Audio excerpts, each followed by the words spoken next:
नमस्कार साथियों, स्वागत है आप सभी का आपके अपने इस YouTube चैनल पर जिसका नाम है जीएस बूस्टर, जो कि पार्ट है तक्षशिला इस बलिया का और मैं हूं अनूप उपाध्याय। साथियों, नेपाल एक छोटा हिमालयी देश, लेकिन आज यह दुनिया की सबसे बड़ी शक्तियों अमेरिका और चीन के बीच नया जियो पॉलिटिकल बैटल ग्राउंड बनता जा रहा है। अमेरिका लगातार अपने बड़े अधिकारियों को नेपाल भेज रहा है, चीन अलर्ट मोड में आ चुका है और भारत भी इस पूरे घटनाक्रम पर गहरी नजर बनाए हुए। सवाल यह कि क्या अमेरिका नेपाल के जरिए चीन को घेरना चाहता है? क्या नेपाल नई कोल्ड वॉर का हिस्सा बन रहा है? और इस पूरे खेल में भारत की रणनीति क्या होनी चाहिए? आज इस मुद्दे पर हम गहराई से आप सभी के साथ चर्चा करेंगे। तो साथियों, चैनल पर पहली बार है तो चैनल को सब्सक्राइब करके बेल आइकन दबा दीजिए कि यहां आने वाले हर वीडियो का नोटिफिकेशन आप सभी को मिल सके। चैनल को अगर आपने पहले ही सब्सक्राइब कर रखा या अभी सब्सक्राइब कर रहे हैं तो लाइक भी कर दीजिए और शेयर भी कर दीजिए, और उसके बाद इस चर्चा को मेरे साथ मिलकर सुनिए। और आज का टॉपिक है जिस पर हम चर्चा कर रहे हैं, वो टॉपिक है नेपाल में क्या करना चाह रहा है अमेरिका, चीन भी अलर्ट मोड में आया। साथियों, ये जो न्यूज है, इस न्यूज को हमने लिया है, एक मैगजीन है मैगजीन.वाव कवर करते हुए काठमांडू पोस्ट ने भी इसको कवर किया। ये मैं आपको क्लियर कर दे रहा हूं। US diplomat visit Kathmandu, under secretary Sarah B Rogers arrive May 30 for the Shah government's highest level visit. लिखता क्या है न्यूज? लिखता है, she will be the most senior US official to visit Nepal since prime minister Balen Shah took office in March. Her 3-day mission follow recent separate visit by US officials Samir Paul Kapoor and Sergio Gore. Rogers oversees global public diplomacy and public affairs for the US state. ठीक है? अब आपके दिमाग में एक सबसे बड़ा प्रश्न होगा, क्योंकि जब मैं ये वीडियो काफी दिन से नेपाल के ऊपर बना रहा हूं, आप मेरे प्लेलिस्ट में जाएंगे तो एक के बाद आपको एक नेपाल पर ही न्यूज मिलेगा। आपके कमेंट्स भी आते हैं, जिस कमेंट्स में आप कुछ लोग प्रेम से लव फ्रॉम नेपाल भेजते हैं तो कुछ लोग अश्लील, और ठीक है, वो आपके विचार हैं, आप देते रहिए। हर प्रकार के विचारों का हम स्वागत करते हैं, लेकिन फिर भी मेरी बातों को ध्यान से सुनिएगा। अगर नेपाल से आप मुझे देख रहे हैं, भारत से देख रहे हैं, या विश्व के किसी भी देश या किसी भी कोने से आप देख रहे हैं, तो आपके दिमाग में प्रश्न होना चाहिए कि मैं बार बार नेपाल के ऊपर वीडियो क्यों बना रहा हूं।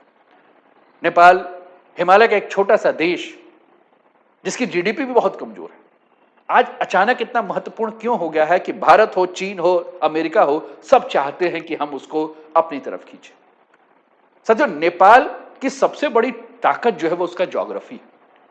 अगर मैं मैप पर पूरे नेपाल को देखूं और मैं बात करूं, तो उसके पहले आप जानिए कि अमेरिका की नेपाल में बढ़ती दिलचस्पी का कारण क्या है, चीन क्यों सतर्क हो रहा है, और भारत की रणनीति क्या है और चुनौती क्या है भारत के साथ, और क्या नेपाल कोल्ड वॉर का हिस्सा बन रहा है। साथियों, आपकी स्क्रीन पर नेपाल है, उत्तर में आप चाइना को देख रहे हैं, पूरब में भारत, दक्षिण में भारत और पश्चिम में भारत। ठीक बीच में नेपाल जो है वो एक विशाल हिमालयी क्षेत्र है। उत्तर चल रहे हैं तो तिब्बत के बेहद करीब है। आप जानते हैं तिब्बत कितना सेंसिटिव एरिया है। माउंट एवरेस्ट की रणनीतिक लोकेशन आप समझ ही रहे हैं, यानी नेपाल साउथ एशिया का बेहद महत्वपूर्ण बफर स्टेट। अब आपके दिमाग में आएगा, ये बफर स्टेट क्या होता है? इतिहास में बफर स्टेट ऐसे देशों को कहा जाता है जो दो बड़ी शक्तियों के बीच सुरक्षा दीवार की तरह काम करते हैं। नेपाल बिल्कुल उसी स्थिति में मौजूद है, एक तरफ चीन और दूसरी तरफ भारत। अब सोचिए, जिस देश का प्रभाव नेपाल के ऊपर बढ़ेगा उसे क्या मिलेगा?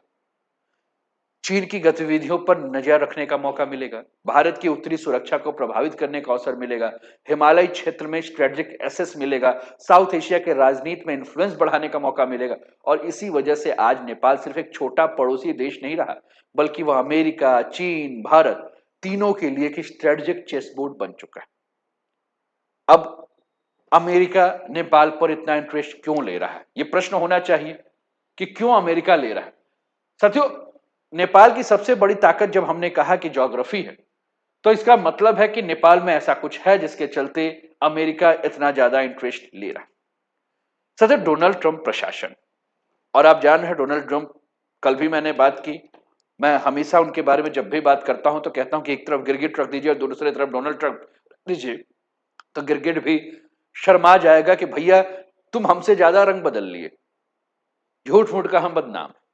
तो डोनाल्ड ट्रंप प्रशासन यही चाहता है कि इंडो पैसिफिक स्ट्रेटजी को तेजी से आगे बढ़ाए, और तेजी से आगे बढ़ाने के लिए वो किसी भी देश, चाहे वो बांग्लादेश हो, चाहे पाकिस्तान हो, चाहे श्रीलंका हो, चाहे इंडिया हो, चाहे नेपाल हो, सबके साथ जो है वो एकदम मजबूत पकड़ बना।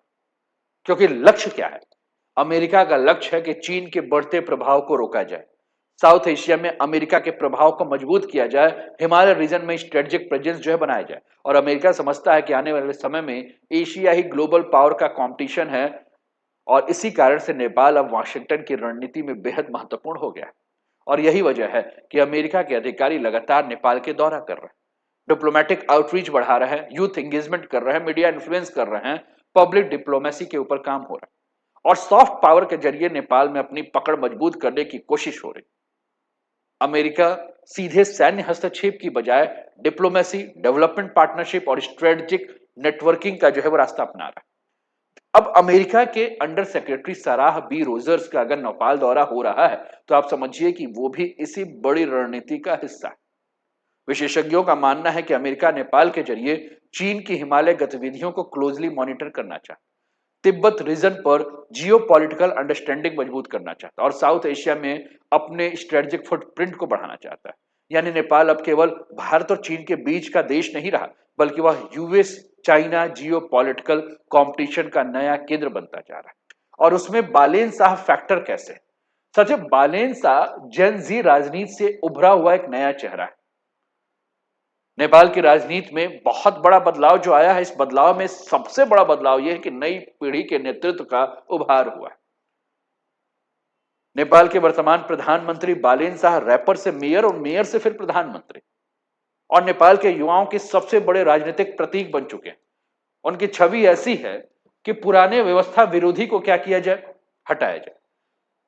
पुराना जो भी व्यवस्था था उसके विरोधी थे, भ्रष्टाचार के खिलाफ आवाज उठाया जाए, स्वतंत्र राष्ट्रवाद की बात करने वाला और पारंपरिक राजनीतिक दलों के खिलाफ नई राजनीति का चेहरा। और यही कारण है कि अमेरिका, चीन और भारत तीनों अब बालेन शाह की राजनीति को बेहद गंभीरता से देख। विशेषज्ञ ये मानते हैं कि बालेन शाह नेपाल को पुराने सत्ता ढांचा से बाहर निकालकर एक नई भू राजनीतिक दिशा देने का प्रयास कर रहे हैं। लेकिन सबसे दिलचस्प ये बात है कि बालेन शाह पहले अमेरिकी अधिकारियों से दूरी बनाकर रखे थे, और इससे सीधे साफ संकेत हुआ कि नेपाल खुलकर किसी एक वैश्विक गुट, चाहे अमेरिका, चाहे चीन, चाहे भारत, किसी के साथ पूरी तरह से खड़ा अब नहीं रहना चाहता। यानी नेपाल अब संतुलित रणनीति की नीति पर चल रहा है। यानी कि वो चीन से आर्थिक लाभ भी चाहिए, भारत से पारस्परिक संबंध भी चाहिए, और अमेरिका से सामरिक और कूटनीतिक सहयोग भी चाहिए, ताकि नेपाल अपनी स्वतंत्र विदेश नीति को सुरक्षित रख सके। और यही संतुलन आने वाले समय में दक्षिण एशिया की राजनीति का सबसे महत्वपूर्ण विषय बन सकता है। अब आपके दिमाग में होगा कि चीन क्यों डर रहा है भाई, चीन क्यों चिंतित है अमेरिका के आने से? साथियों, चीन का दक्षिण क्षेत्र जो कि नेपाल से टच है, आपको पता है वो तिब्बत का एरिया है, और नेपाल की सीमा तिब्बत से जुड़ी हुई है। और नेपाल में अगर हम बात करें, अगर नेपाल के मैप को आप ध्यान से देखेंगे, ये ऊपर का जो क्षेत्र है, तो ये क्षेत्र अगर आप ध्यान से देखेंगे तो इस क्षेत्र में हजारों तिब्बती शरणार्थी रहते हैं। कहां? नेपाल में। और इसी वजह से नेपाल चीन की सुरक्षा नीति में बेहद संवेदनशील स्थान रखता है। चीन को डर है कि अमेरिका इन तिब्बती नेटवर्क का इस्तेमाल जो है हमारे खिलाफ ना करे, तिब्बत में अस्थिरता ना बढ़ा दे, चीन विरोधी गतिविधियों को समर्थन ना दे दे, और हिमालयी क्षेत्र में विदेशी प्रभाव ना बढ़ जाए। चीन पहले से ही तिब्बत में किसी भी प्रकार के अलगाववादी आंदोलन को अपनी राष्ट्रीय सुरक्षा के लिए बेहद खतरा मानता है। और अगर नेपाल में अमेरिका प्रभाव बढ़ता है, तो बीजिंग को यह आशंका है कि भविष्य में उसके खिलाफ सामरिक दबाव जो है वो बढ़ाया जा सकता। और यही कारण है कि चीन लगातार नेपाल सरकार पर दबाव बना रहा है कि तिब्बत से जुड़ी गतिविधियों पर सख्ती जो है वो नेपाल सरकार करे, सीमा सुरक्षा और खुफिया समन्वय जो है बढ़ा के रहे, और नेपाल में अपने राजनीतिक तथा आर्थिक प्रभाव को जो है वो लगातार चीन मजबूत कर रहा है। सच, चीन नेपाल को केवल एक पड़ोसी देश नहीं मानता है, चीन नेपाल को अपना सुरक्षा कवच यानी सिक्योरिटी बफर के रूप में भी देखता है, क्योंकि चीन को ये बात अच्छी तरह से पता है कि अगर नेपाल में किसी दूसरी वैश्विक शक्ति का प्रभाव बढ़ता है, तो इसका सीधा असर तिब्बत और चीन की आंतरिक सुरक्षा पे पड़ेगा। आपको याद होगा, एवरेस्ट पर एक ड्रोन विवाद हुआ था, उम्मीद है कि आप याद कर रहे होंगे। साथियों, एवरेस्ट पर जो ड्रोन विवाद हुआ था, वो असली खेल क्या था? साथियों, ये ड्रोन विवाद केवल परीक्षण नहीं था, असल में यह तकनीक, निगरानी क्षमता और सामरिक पहुंच की लड़ाई थी। अमेरिका की योजना यह थी कि एवरेस्ट क्षेत्र में अल्टा एक्स जेन 2 ड्रोन का जो है परीक्षण किया जाए, जिससे कि ऑक्सीजन, भोजन और राहत सामग्री पहुंचाने में जो है उच्च हिमालय अभियान की क्षमता जो है उसको विकसित किया जाए, कठिन ऊंचाई वाले इलाकों में आधुनिक ड्रोन संचालन का अनुभव हासिल किया जाए। लेकिन दूसरी तरफ चीन पहले से इस क्षेत्र में काफी आगे बढ़ चुका था। चीन ने कहा कि भैया हमारा एक उन्नत ड्रोन है जिसका नाम है DJI फ्लाई कार्ट, है ना, चीन का जो है क्या नाम है, DJI फ्लाई कार्ट 30 ड्रोन। पहले से एवरेस्ट पे लॉजिस्टिक के लिए इसका इस्तेमाल हो रहा है। एवरेस्ट क्षेत्र में लॉजिस्टिक और सप्लाई चेन में चीन की पहले से पकड़ जो है मजबूत है। अमेरिका अल्टा एक्स जेन 2 ड्रोन का परीक्षण कर रहा है। ठीक, ये अल्टा एक्स जेन 2, बात समझ रहे। और ऐसे में नेपाल के द्वारा अमेरिकी ड्रोन परीक्षण को रोकना एक साधारण प्रशासनिक फैसला नहीं माना गया। क्यों? क्योंकि कई विश्लेषकों का यह मानना था कि नेपाल यह निर्णय चीन के दबाव में लिया। चीन नहीं चाहता कि अमेरिका हिमालय क्षेत्र में निगरानी क्षमता विकसित करे, क्योंकि भविष्य में यही तकनीक सामरिक निगरानी और खुफिया गतिविधियों के लिए इस्तेमाल हो सकती है। यानी यह पूरा विवाद केवल ड्रोन का तकनीक नहीं था, बल्कि हिमालयी क्षेत्र में भविष्य की सामरिक बढ़त का संघर्ष है। विशेषज्ञ इसे ड्रोन कूटनीति का एक नया उदाहरण मान रहे हैं और यह तकनीक सुरक्षा और भू राजनीति से जुड़ चुका है। साथियों, चीन का BRI नेपाल में चल रहा है, यानी कि बेल्ट एंड रोड इनिशिएटिव, जो काफी महत्वपूर्ण है चीन और नेपाल दोनों के लिए। BRI चीन की एक वैश्विक परियोजना है जिसके जरिए सड़क, रेलवे और बंदरगाह, व्यापारिक गलियारों का विशाल नेटवर्क बनाया जा रहा है। नेपाल इस योजना के लिए इसलिए महत्वपूर्ण है चीन के लिए क्योंकि चीन और दक्षिण एशिया के बीच प्राकृतिक मार्ग की तरह ही स्थित है। हिमालय क्षेत्र में सामरिक पहुंच जो है इससे मिलता है और भारत के बेहद करीब जो है इससे वो पहुंच जाएगा। चीन की बड़ी योजना है कि तिब्बत से नेपाल तक रेलवे लाइन बिछा दिया जाए, हिमालय संपर्क व्यवस्था का विस्तार किया जाए, व्यापारिक गलियारों का निर्माण किया जाए, सुरंग, सड़क और सामरिक ढांचों का विकास किया जाए। अगर यह परियोजना सफल होती है तो चीन पहली बार हिमालय पार करके सीधे दक्षिण एशिया में गहरी आर्थिक और सामरिक पहुंच बना सकता है। और इसका असर केवल व्यापार तक सीमित नहीं रहेगा, बल्कि इससे नेपाल में चीन का प्रभाव मजबूत हो जाएगा। भारत की पारंपरिक पकड़ जो है नेपाल पर वो कमजोर हो जाएगी और दक्षिण एशिया की शक्ति संतुलन की राजनीति जो बदल जाएगी। साथियों, भारत लंबे समय से नेपाल को अपने सबसे करीबी रणनीतिक साझेदारों में मानता है और इसी वजह से भारत BRI को लेकर हमेशा सतर्क रहता है। भारत को हमेशा इस बात की चिंता है कि आर्थिक परियोजनाओं के नाम पर चीन सामरिक प्रभाव बढ़ा सकता है। हिमालय क्षेत्र में चीन की मौजूदगी मजबूत हो सकती है और भविष्य में यह भारत की सुरक्षा चुनौतियों की जो है उसको बढ़ा सकता है। यानी नेपाल अब केवल पड़ोसी देश नहीं बल्कि भारत चीन प्रतिस्पर्धा का एक महत्वपूर्ण केंद्र बन चुका है। अगर भारत के दृष्टिकोण से देखें तो भारत के लिए चिंता का विषय जो है बन ही जाता है। क्यों? क्योंकि भारत के लिए चिंता क्या है? भारत के लिए चिंता यह है कि भारत और नेपाल का संबंध केवल पड़ोसी तक नहीं है, बल्कि दोनों का संबंध सांस्कृतिक है, धार्मिक है, आर्थिक है, सामाजिक और खुली सीमा व्यवस्था है। भारत और नेपाल के नागरिक बिना वीजा एक दूसरे के देश आ जा सकते हैं और यही कारण है कि नेपाल में होने वाला एक बड़ा राजनीतिक और सामरिक बदलाव सीधे भारत को प्रभावित करता है। और भारत की सबसे बड़ी चिंता जो है वो 3 स्तर पर। पहला, अगर चीन का प्रभाव बढ़ेगा तो चीन नेपाल में ज्यादा मजबूत हो जाएगा और इसका सीधा असर भारत की उत्तरी सुरक्षा पर पड़ सकता है। भारत को डर है कि हिमालय क्षेत्र में चीन की सामरिक मौजूदगी अगर बढ़ेगी तो भारत की सुरक्षा निगरानी के ऊपर दबाव बढ़ेगा और भविष्य में सिलीगुड़ी कॉरिडोर जैसे संवेदनशील क्षेत्र के ऊपर रणनीतिक दबाव बनाया जा सकता है। सिलीगुड़ी कॉरिडोर, जिसको हम चिकन नेक के नाम से जानते हैं, और आप जानते हैं कि यह भारत के पूर्वोत्तर राज्यों से जोड़ने वाला एक महत्वपूर्ण भूभाग। दूसरा, भारत की चिंता है कि अगर अमेरिका वहां आ जाए तो भारत और अमेरिका एक रणनीतिक साझेदार तो जरूर है, लेकिन भारत यह भी जानता है कि नेपाल किसी बड़े भू राजनीतिक संघर्ष का मैदान बन जाए और भारत की कोशिश यही रहती है कि नेपाल संतुलित विदेश नीति अपनाए, किसी एक शक्ति के प्रभाव में पूरी तरह ना आए और दक्षिण एशिया में स्थिरता बनाए रखे।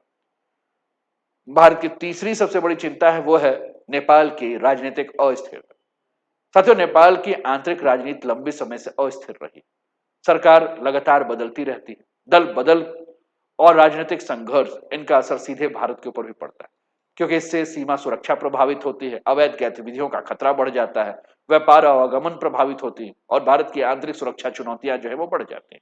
यानी भारत के लिए नेपाल केवल एक पड़ोसी देश नहीं बल्कि उसकी राष्ट्रीय सुरक्षा और क्षेत्रीय स्थिरता से जुड़ा अत्यंत महत्वपूर्ण साझेदार है। अब प्रश्न है कि क्या नेपाल जो है वो कहीं कोल्ड वॉर की भूमि तो नहीं बन जाएगा? क्या नेपाल नई कोल्ड वॉर का मैदान बन रहा है?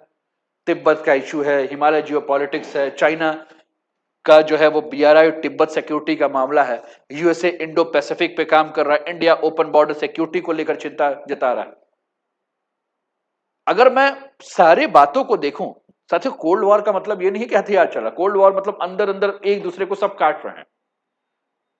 साथियों, अगर नेपाल नहीं समझा, नेपाल के युवा राजनीति को इस बात का समझ नहीं हुआ, बैलेंस नहीं हुआ, तो इसमें कहने में बिल्कुल भी आप संकोच नहीं कर सकते हैं कि नेपाल कोल्ड वॉर का नया मैदान बन रहा है। क्योंकि आज नेपाल केवल एक हिमालयी देश नहीं रहा, बल्कि वह अमेरिका और चीन के बीच बढ़ती वैश्विक प्रतिस्पर्धा का महत्वपूर्ण केंद्र बनता जा रहा है। और इस समय नेपाल कई बड़े भू राजनीतिक मुद्दों के बीच में खड़ा है। पहला, एक तरफ अमेरिका, दूसरी तरफ चीन की प्रतिद्वंदता, कहां जाएं? इंडो पैसिफिक रणनीति क्या करें? तिब्बत का मुद्दा कैसे सुलझाएं? बेल्ट रोड परियोजना की प्रतिस्पर्धा क्या करें भैया? और हिमालय क्षेत्र की सामरिक राजनीति। अमेरिका नेपाल में अपना प्रभाव बढ़ाना चाहता है, चीन नेपाल को अपना सुरक्षा कवच और आर्थिक गलियारे के रूप में देखता है, और भारत नहीं चाहता कि उसकी पारंपरिक रणनीतिक क्षेत्र में कोई दूसरा देश आए। और यही कारण कि नेपाल आज तीन बड़ी शक्तियों के बीच संतुलन बनाने की कोशिश तो कर रहा है, लेकिन यह संतुलन बनाना इतना आसान नहीं है, क्योंकि हर शक्ति नेपाल को अपने प्रभाव क्षेत्र में रखना चाहती है। हिमालय क्षेत्र का सामरिक महत्व लगातार बढ़ रहा है, और तकनीक, सुरक्षा और आर्थिक परियोजनाएं अब सीधे भू राजनीति से जुड़ा है। और इसी वजह से कई विशेषज्ञ मानते हैं कि नेपाल धीरे धीरे नई शीत युद्ध राजनीति का एक महत्वपूर्ण केंद्र बनता जा रहा है। हालांकि पारंपरिक युद्ध नहीं है, यह प्रभाव, निवेश, तकनीक, कूटनीतिक और सामरिक पहुंच की जो है प्रतिस्पर्धा होगी। और इस कारण नेपाल अब सिर्फ एक छोटा पड़ोसी देश नहीं, बल्कि दक्षिण एशिया की राजनीति का सबसे संवेदनशील और रणनीतिक क्षेत्र बनता जा रहा है। क्योंकि भारत से नेपाल का संबंध जो है बहुत पुराना है, लेकिन अब भारत को अलर्ट होना चाहिए।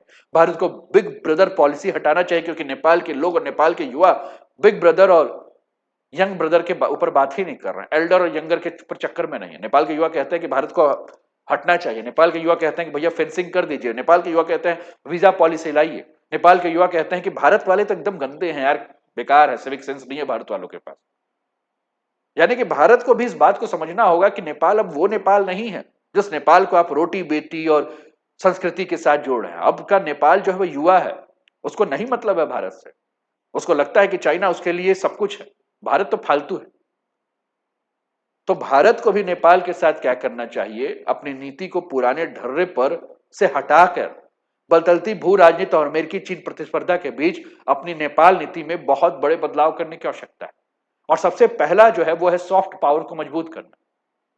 सांस्कृतिक संबंध, धार्मिक जुड़ाव, भाषा, सामाजिक निकटता जो भारत की सबसे बड़ी ताकत है, भारत इसको और भी ज्यादा मजबूत करे। और इसके लिए शिक्षा सहयोग बढ़ाए, छात्रवृत्ति और विश्वविद्यालय संपर्क बढ़ाए, स्वास्थ्य सेवाओं में सहयोग दे, सांस्कृतिक कूटनीति को मजबूत करे और मीडिया और जनसंपर्क के माध्यम से ध्यान दे।